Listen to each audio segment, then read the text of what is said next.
Okay, just an update. Some of you have asked, when was the last time I put water on the fuel cell? Well, it was the beginning of the month. And somebody asked me this morning, and of course, I run my errands, and I run out of gas on the side of the road. So what we're doing right now is we're going to refill. We're at the grocery store. I have a gallon of distilled water.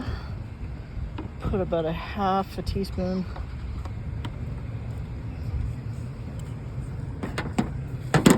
of soda.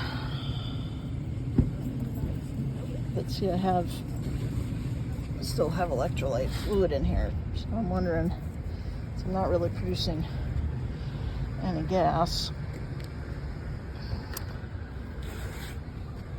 whether or not it's dead and need refreshing.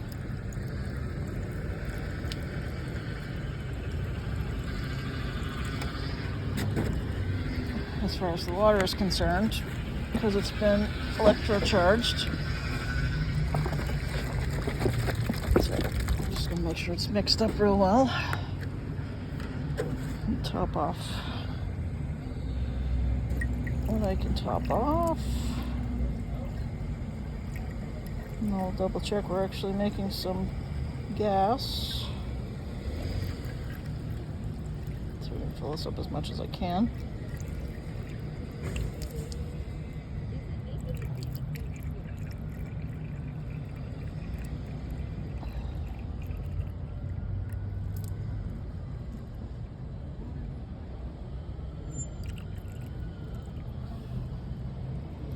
Well, I think about full, so I used about a third. What is more polish?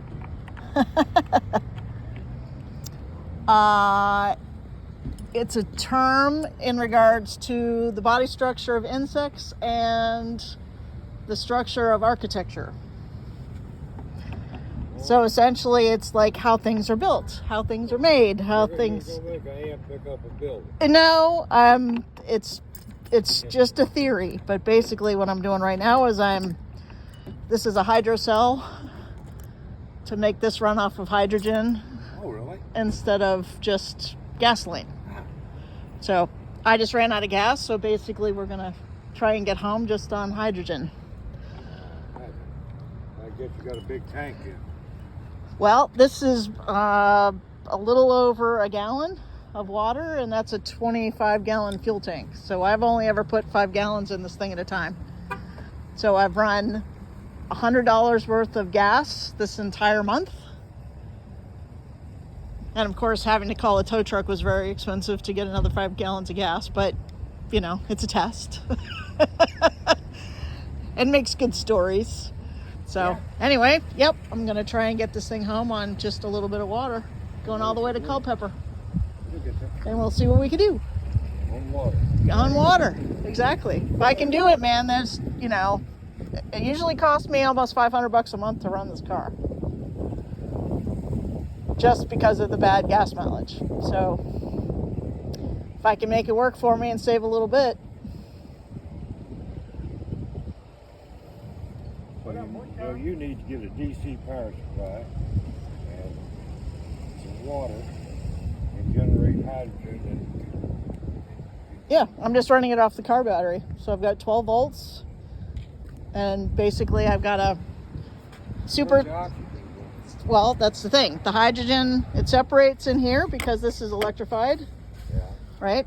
So we have anode and diode electrifying the fluid in here, which separates the hydrogen and oxygen. Yeah. So then the hydrogen oxygen mixture goes into the intake right before the flap. So it's sending, instead of just pure oxygen or oxygen that through your intake, it's running a hydrogen oxygen combination. When I was a kid, me and a boy, he had a laboratory, a rich kid. And we decided we heard about it, using electricity to separate oxygen and hydrogen. And we were going to make a hydrogen bomb. Well, essentially that's what it is. But, the thing is that it all depends on your mixture, how much hydrogen you actually produce. I mean, it's an explosive gas, but that's the point. You're doing it into the intake where it's under control, like with your gasoline. Yeah, I've been thinking about it. Well, this is seventh grade. This is seventh grade science, you know. I've been thinking about the wood smoke thing. Well, there's that too. There's a lot of carbon though. That's the thing. When this explodes in the intake, all it does is create water vapor. I know, water vapor. So, you know, carbon footprint. If you burn hydrogen, you're combining with oxygen. And you're making water. Exactly. It's a beautiful thing. There you go. See, this is what makes this fun. What is this?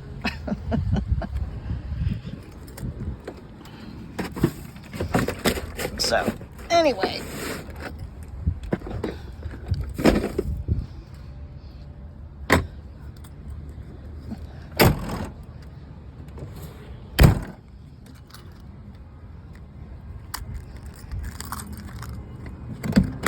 Make sure we're actually producing some hydrogen.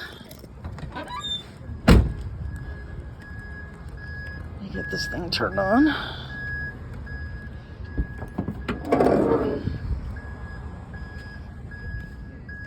Turned on. Let's see if we got any kind of